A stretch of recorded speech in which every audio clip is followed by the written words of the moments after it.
ಆಡಳಿತ ಹಳಿ ತಪ್ಪಿದೆ. ಪೊಲೀಸ್ ರಾಜ್ಯ ಇವತ್ತು ಕರ್ನಾಟಕದಲ್ಲಿ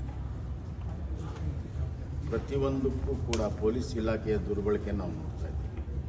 ವಿರೋಧ ಪಕ್ಷದ ಮೇಲೆ ದ್ವೇಷ ಸಾಧಿಸಲು ಹಲವಾರು SITಗಳು, ಹಲವಾರು ತನಿಖೆಗಳು.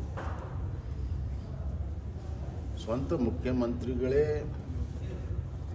ಇವತ್ತು ಭ್ರಷ್ಟಾಚಾರದಲ್ಲಿರುವಂಥದ್ದನ್ನು ತನಿಖೆ ಮಾಡ್ತಿರುವಂಥ ಸಂದರ್ಭದಲ್ಲಿ ಪೊಲೀಸ್ ದುರ್ಬಳಕೆ ಆಗ್ತದೆ. ಎಲ್ಲಿವರೆಗೂ ಮುಟ್ಟಿದೆ ಅಂತಂದರೆ ವಿಧಾನಸಭೆಯಲ್ಲಿ ಕೂಡ ಮುಟ್ಟಿದೆ. ಬೆಳಗಾವಿ ಅಧಿವೇಶನದಲ್ಲಿ ಮೊಟ್ಟ ಮೊದಲು ರೈತರ ಸಮುದಾಯ ಆದಂಥ ಪಂಚಮಸಾಲಿ ಲಿಂಗಾಯತರ ಮೇಲೆ ದೊಡ್ಡ ಪ್ರಮಾಣದ ಲಾಠಿ ಚಾರ್ಜ್, ರಕ್ತ ಸೋಸಿ ಹಿಂದೆಂದೂ ಕೂಡ ಆಗಿರಲಿಲ್ಲ. ಹಲವಾರು ಬಾರಿ ರೈತ ಸಂಘಟನೆಗಳು ಹೋರಾಟ ಮಾಡಿದಾಗ ಕೂಡ ಇದೇ ಪಂಚಮಸಾಲಿ ಹೋರಾಟ ಮಾಡಿದಾಗ ಕೂಡ ಆಗಿರಲಿಲ್ಲ. ಪೊಲೀಸರ ಬಳಕೆ ಭಾಳ ಒಂದು ರೀತಿಯಲ್ಲಿ ಪೊಲೀಸರ ದಬ್ಬಾಳಿಕೆಯಿಂದನೇ ಎಲ್ಲವನ್ನೂ ನಾನು ದಮನ ಮಾಡ್ತೀನಿ ಅನ್ನುವಂಥ ರೀತಿ ರಾಜ್ಯ ಸರ್ಕಾರಕ್ಕೆ, ಮುಖ್ಯಮಂತ್ರಿಗಳಿಗೆ, ಉಪಮುಖ್ಯಮಂತ್ರಿ ಇದೆ. ಈಗ ನೋಡಿದ್ರೆ ನಿನ್ನೆ CT ರವಿ ಅವರ ಬಂಧನ, ಸದನದ ಒಳಗಡೆ ಆಗಿರುವಂಥ ಘಟನೆಯ ಬಗ್ಗೆ ಅಲ್ಲಿಯ ಸಭಾಪತಿಗಳು ನಿರ್ಣಯ ಮಾಡಬೇಕು.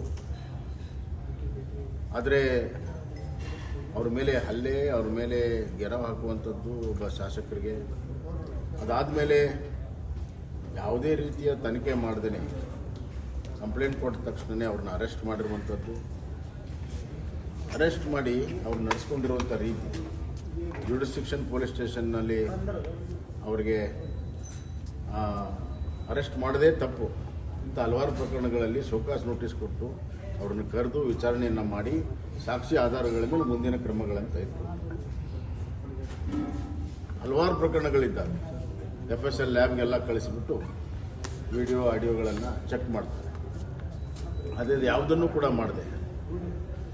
ಇವತ್ತು ಅವ್ರನ್ನ 2-3 ಗಂಟೆಯಲ್ಲಿ ಅರೆಸ್ಟ್ ಮಾಡಿ ಖಾನಾಪುರ ಪೊಲೀಸ್ ಸ್ಟೇಷನ್ಗೆ ತೆಗೆದುಕೊಂಡು ಹೋದರು.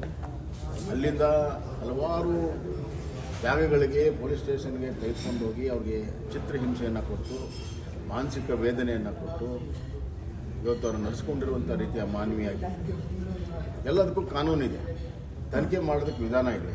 ಆ ವಿಧಾನವನ್ನು ಕೂಡ ಇವರು ಫಾಲೋ ಮಾಡಿಲ್ಲ, ಕಾನೂನು ಕೂಡ ಫಾಲೋ ಮಾಡಿಲ್ಲ.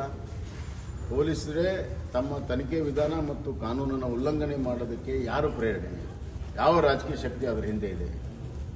ಆದ್ದರಿಂದ ಮುಖ್ಯಮಂತ್ರಿಗಳು ಭಾಳ ವಿಚಾರ ಮಾಡಬೇಕಾಗಿರುವಂಥ ವಿಚಾರ. ಈ ರೀತಿಯ ದಮನಕಾರಿ ಪೊಲೀಸ್ ದಬ್ಬಾಳಿಕೆ ಭಾಳ ದಿವಸ ನಡೆಯೋದಿಲ್ಲ ಜನಶಕ್ತಿ ಮುಂದೆ.